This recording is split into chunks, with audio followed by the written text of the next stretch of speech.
कमजोर हो या जानबूझ के सत्ता के दुरुपयोग के दम पर कमजोर किया जाए तो यह जिम्मेदारी फिर कवियों की, शायरों की, पत्रकारों की, बुद्धिजीवियों की हो जाती है। हम उसी दायित्व का निर्वहन कर रहे हैं, बाकी और कुछ नहीं है।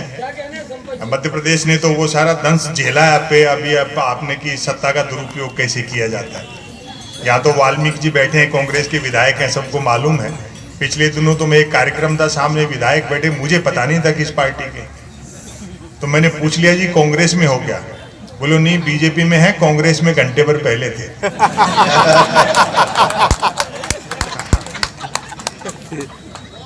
भाजपा जो अपने आप को दुनिया की सबसे बड़ी पार्टी कहती है, उसका आत्मविश्वास कितना गिर गया।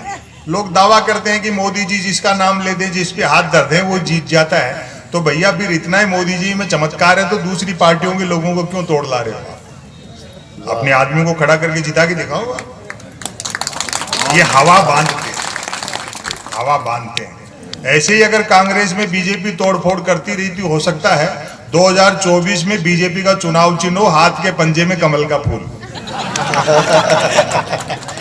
वाह भाई वाह, बहुत वाह।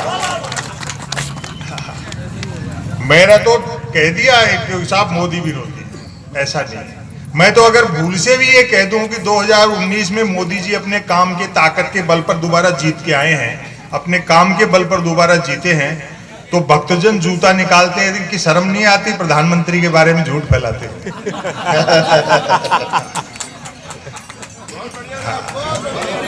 वाह भाई वाह वाह वाह। विकास का एजेंडा कह करके आए थे और कुर्सी पे बैठते एजेंडे के विकास में लग गए।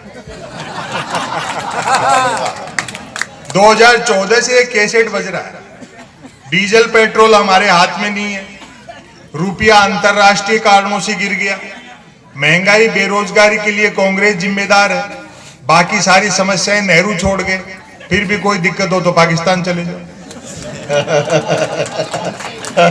जबकि खुद पाकिस्तान अफगानिस्तान में घुस रहा है। ये सब चीजें हैं, आती जाती रहेंगी, जिनको कुछ करना नहीं आता और जो कुछ करने की कोशिश करे तो फिर ऐसे ही होता है। लेकिन आप लोगों को सहज रहना चाहिए। हम क्या झुंझला जाते हैं, गुस्सा कर लेते हैं, वो तो बैठे इसीलिए कि लोग बहस करें, आपस में उलझें, ताकि मूल मुद्दों की तरफ ध्यान न जाए। अभी कंगना रनौत ने कह दिया कि साहब आजादी हमें भीख में मिली थी। जोगी जी पद्मश्री हैं, अब तक इस देश में काम करके दिखाने वालों को पद्मश्री मिलती थी। शायद ये पहला मौका है जो पद्मश्री दे करके कह दिया गया हो कि अब काम करके दिखा। और वो लग गई बेचारे काम पे। लोग आपस में बहस करें, ये सब चीजें चलती रहती हैं। जीवन में सहज रहना चाहिए। मैं सहज रहता हूँ।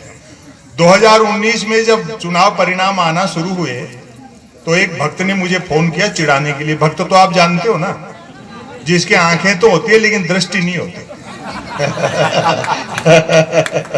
हाँ, और वो हर पत्थर को देवता मानता है। राजनीति में जब व्यक्ति पूजा हो तो ऐसा ही होता है।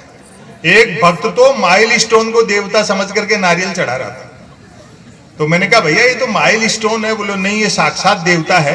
देखो इसने यहीं से बता दिया है कि दिल्ली 250 किलोमीटर। तो ऐसे लोगों से बचो। उसने मुझे गुजरात से फोन किया, जैसे जैसे चुनाव परिणाम आना शुरू है, बोले और सुनाओ क्या हाल चाल है। मैं सहज रहता हूँ, मैं समझ गया था ये क्या कहना चाहता है। मैंने कहा जी हालचाल ठीक है और सुनाने के पैसे लेते। बोले फिर जीत रहे मोदी जी। मैं कहा अच्छा, हमको भी नया नहीं लिखना पड़ेगा। हर चीज की एक काल अवधि होती है। जब कुछ ग्रह नक्षत्रों का योग और इस तरह का होता है तो ऐसी चीजों से तनाव मत लो।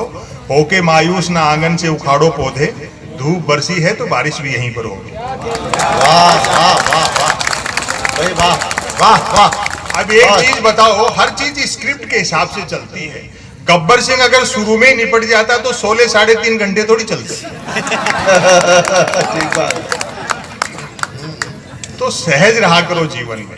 एक दिन तो मुझे एक इनकम टैक्स के बड़े अधिकारी मिल गए। नीचे बैठे। बोले जी ऐसा तीखा बोलते हो, मजाक कर रहे थे। बोले ऐसा तीखा बोलते हो किसी दिन छापा वापा वाले आ जाएंगे। मैंने कहा जी एक हिंदी साहित्य के लेखक के घर में गबन के नाम पर लाइब्रेरी में मुंशी प्रेमचंद के गबन के उपन्यास के अलावा क्या मिलेगा। फिर भी अगर मान लो किन्हीं दो लोगों के कहने से दबाव में आप छापा वापा डाल करके अंदर कर भी दो तो हम भी बीजेपी ज्वाइन कर लेंगे।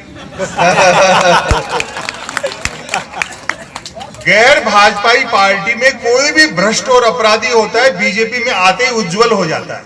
शायद यही मोदी जी की उज्ज्वला योजना है। तो जीवन में सहज रहा करो। भ्रष्टाचार जरूर कम हुआ है, ये मैं मानूंगा इस बात को। रेटें डबल हो गई, गारंटी आती है। ये तो कोयला अंचल है, इसी के वो कोल ब्लॉक करते थे, कितने अंदर किए उन्होंने। कुछ नहीं होता है। भ्रष्टाचार का सबसे बड़ा उदाहरण तो आपको दुनिया में कहीं मिलेगा नहीं। व्यापम जानते हो आप? मैं बताता हूं व्यापम क्या है। आवेदन एक ने किया, परीक्षा में दूसरा बैठा, नौकरी इंटरव्यू तीसरे ने फेस किया, नौकरी मिली चौथे को और करता रहा पांचवा, वेतन छठे ने उठाया और पेंशन हुई सातवें की।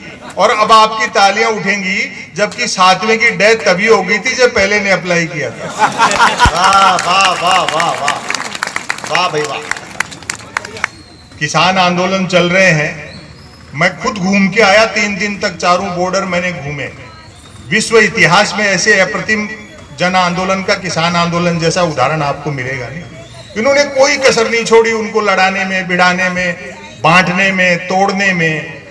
लाल किले की घटनाओं से लेकर के नक्सली, पाकिस्तानी, पता नहीं क्या क्या कह दिया, लेकिन वो अपने मिशन के प्रति एकदम अड़िग है, स्ट्रेट देख रहे हैं। उनसे सीखना चाहिए। ये दरअसल क्या है, वो आजादी के दीवाने थे जो आजादी लेने के लिए लड़े, ये लोग आजादी बचाने के लिए लड़ रहे हैं। और किसान एक देहाती, वो ऐसा आदमी है बख्शी जी जिसको कोई बावला नहीं बना सकता। गांव देहात के लोगों को ऐसे ही समझते हैं लोग बाग, वो इस बात में पागल नहीं बनते, अपन पढ़े लिखे लोग बन जाते हैं। वो गांव में किसान, साइकिल कंपनी का एक डीलर था, सेल्समैन। वो देखे यार कारों में चलते हैं लोग बाग शहरों में, साइकिल तो गांव में बिके कि मैं किसान बताता हूँ कितना होशियार होता है, अनुभवी होता है। वो गांव में चला गया तो देखा सामने एक किसान जेब में रुपये भरे हैं, पैदल पैदल आ रहा है। वो देखा यार पैसे भी हैं, पैदल भी आ रहा है, इसका घर है गांव से दूर 2 कोस, इसको साइकिल चेपेंगे। नजदीक आकर के बोले ताऊ साइकिल खरीद ले। बोले जी हम किसान आदमी, खेती बाड़ी वाले, साइकिल का क्या करेंगे? मैं तो पशु मेले में जा रहा हूँ, भैंस लेके आऊंगा, बच्चों के दूध दही का बंदोबस्त करें। हम देहाती आदमी, खेती बाड़ी वाले। तो उसने ब्रह्मास्त्र फेंका। अरे बोले क्या करेगा, साइकिल ले ले। बोलो नहीं जी ना। तो उसने ब्रह्मास्त्र फेंका।